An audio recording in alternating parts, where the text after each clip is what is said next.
The shocking truth about habits that nobody wants to admit. How your brain shapes discipline and how discipline shapes your soul. Most people don't fail because they lack desire. They fail because they are caught in a battle they cannot see, the invisible architecture of their own brain.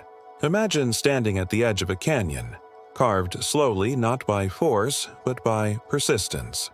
A river, small and unthreatening, runs its course day after day, year after year, until the stone bends and gives way. Habits work in the same way. They don't shout, they don't demand. They simply shape us quietly until who we are seems inevitable. And yet, within this inevitability lies our greatest power, the ability to direct the river.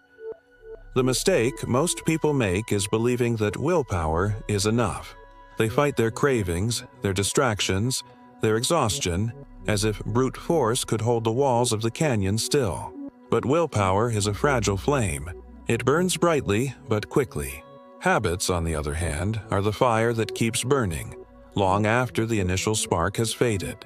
Carl Jung once said, "What you resist not only persists, but grows." When we fight against ourselves, we feed the very force we are trying to overcome. But when we learn to channel it, to rewire it, something deeper begins to unfold. Discipline becomes not the enemy of freedom, but the bridge toward it. Think about discipline not as punishment, but as a passage, a narrow bridge that carries us safely across the forest of chaos that lives in our unconscious. Without it, we wander lost, tangled in shadows and distractions, prisoners of our own impulses. With it, we emerge into clarity. Discipline, in its truest form, is not about denying who we are. It is about guiding ourselves toward who we are meant to become. It is the act of building the architecture of a future self, one step, one choice, one repetition at a time. And here lies the paradox that neuroscience reveals. The brain is not fixed. It is not rigid stone. It is clay, alive, reshaping itself with every act we perform. Each time we repeat an action, we deepen a path in the neural landscape. Each time we choose differently, we carve a new route. We are not condemned to the weight of yesterday's choices. We are sculptors, even when we forget we are holding the chisel. This is why change feels so difficult. Not because it is impossible, but because the old paths resist being abandoned. Yet the truth is, every repetition is a chance to strengthen the bridge toward the self we long to meet. So the question is not whether you desire change. The question is, which circuits are you feeding? Which river are you allowing to carve your future? Because the brain does not care whether the habit serves you or sabotages you. It only knows repetition, and what you repeat, you become. In this journey, we will uncover the science behind this hidden architecture of change. We will explore how your brain shapes discipline, and how discipline, in turn, shapes your soul. Together, we will move beyond the myth of willpower, beyond the illusion of sudden transformation, and step into the quiet, consistent work of rewiring identity itself. And as we walk through this, I invite you not only to listen with your mind, but to feel with your body. To notice how each truth resonates in your breath, in your heartbeat, in the silence between words. Because this is not only about habits, this is about becoming. How can our brain, constantly reshaping itself, become either your prison or your path to freedom? Your brain is alive with possibility, even when it feels trapped in repetition. It is not a stone wall, unchangeable and fixed. It is more like soft clay, reshaped again and again by the hands of your choices. Every thought you think, every action you repeat, every ritual you keep or neglect, they are all sculpting you in silence. This is the gift and the burden of neuroplasticity. The brain never stops listening to the patterns you live. It does not decide for you what is good or bad. It simply strengthens what you give it most often. The mistake most people make is believing they must erase their bad habits, as if the brain could forget a road once carved. But the brain doesn't respond to absence. It responds to replacement. Think of train tracks. If you stop sending the train down one line but never build another, the train doesn't vanish. It waits. It lingers, ready to return the moment you weaken. But if you lay a new track, if you create a clear detour that serves the same need in a healthier way, then the old path slowly loses its power. The rails rust, the weeds grow, and the new track becomes the way forward. That is why trying to just stop is such a fragile plan. When you say, "I will never do this again," without offering your brain a new direction, you are leaving the train stranded. And a stranded train will eventually move back to where it knows. But when you say instead, "I will do this instead," you are carving a living alternative. You are giving the brain something tangible to choose. If you want to stop scrolling endlessly at night, don't simply put down the phone. Open a book, read a single page. If you want to break the endless cycle of procrastination, don't sit in silence hoping willpower will strike.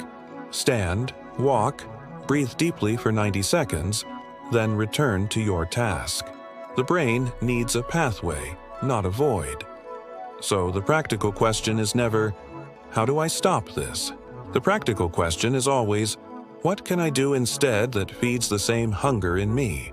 Because every habit, even the ones that hurt you, was born to meet a need. Comfort, escape, connection, stimulation. You cannot destroy that need by force, but you can redirect it with wisdom.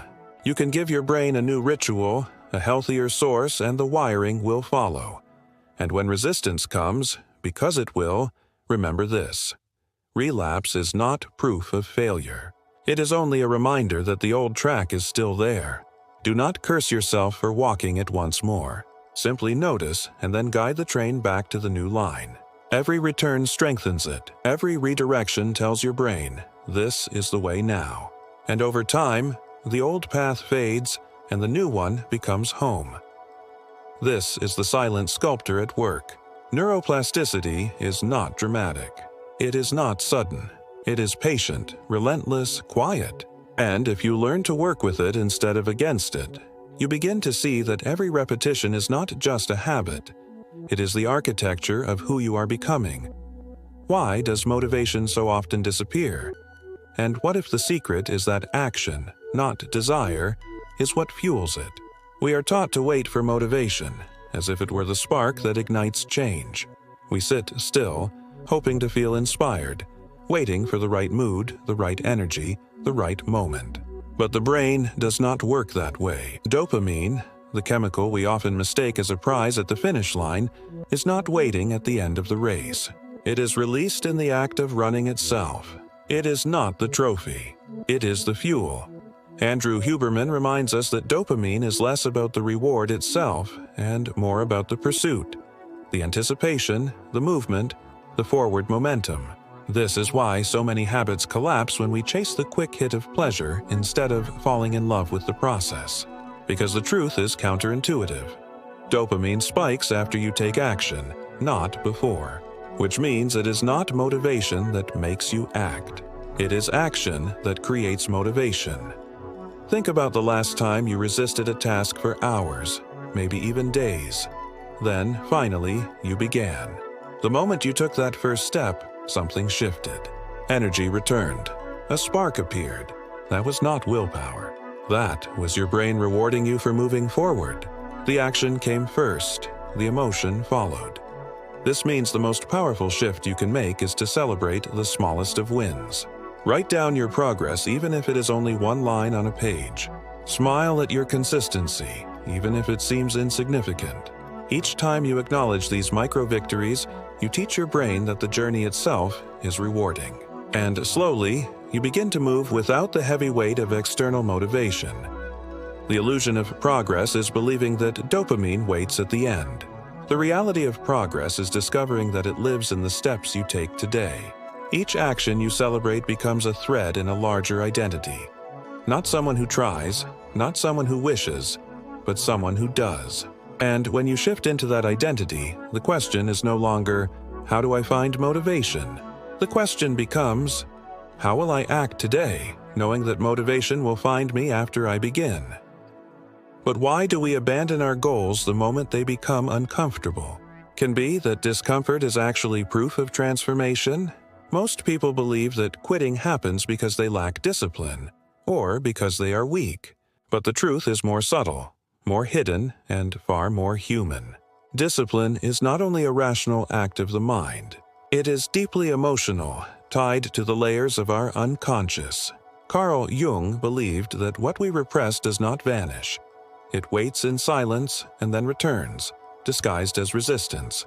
That resistance is the quiet voice that whispers, "Stop. This is too much. You can't keep going." And so, just when progress begins, just when a new habit starts to take root, discomfort arrives. Most people mistake this discomfort as a sign of failure. They believe, if this is so hard, it must mean I'm not meant for it. But neuroscience reveals something else. Discomfort is the sound of your brain rewiring itself. It is the friction of old circuits breaking apart and new circuits being born. Think of the burn you feel in the gym, the restlessness that rises during meditation, the urge to abandon a project right when it begins to demand more from you. These are not signals of weakness. They are signals of growth. They are proof that something inside you is under construction. And yet, most of us run from this proof, interpreting it as defeat. But what if you reframed it? What if, instead of saying, "This is too hard, I should stop," you said, "This discomfort is evidence that I am changing"? Suddenly, the resistance becomes a marker of progress. The very thing that once made you quit becomes the proof that you are on the right path. Discomfort is not your enemy. It is the teacher that arrives to confirm that the old self is losing ground, and the new self is beginning to emerge. And the question then is not whether you can avoid this pain, but whether you are willing to stay present long enough to let it transform you. And why do small, consistent steps reshape us more deeply than grand, intense efforts? We live in a culture addicted to intensity. We celebrate the sprint, the all-nighter, the dramatic transformation. We are taught to believe that greatness comes in bursts of power, that change must be radical to be real. And yet, the nervous system does not learn through fireworks. It learns through repetition.